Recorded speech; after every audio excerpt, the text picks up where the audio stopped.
Yan. Nagluluto ako ng chicken torta. Instead na pork, yung chicken breast ang gagamitin ko para sa tortang giniling. At syempre, lagyan natin ng carrots, parang nagtotorta ka rin. Patatas.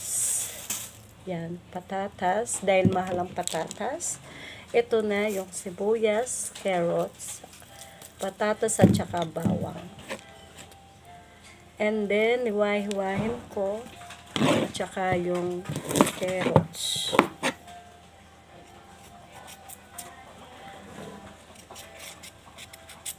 Yan. Tapos, yung yung chicken breast, bali, pinag-iwa-iwa ko ng maliit na iwa. At binabad ko ng toyo kalamansi. Ito siya. Toyo kalamansi. At saka paminta. Konting ajinomoto.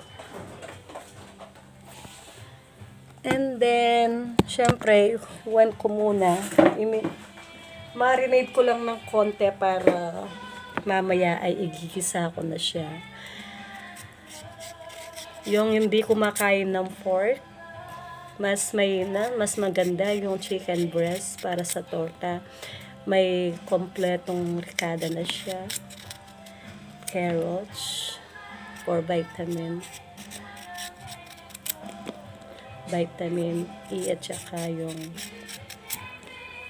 more nutrients and vitamin C.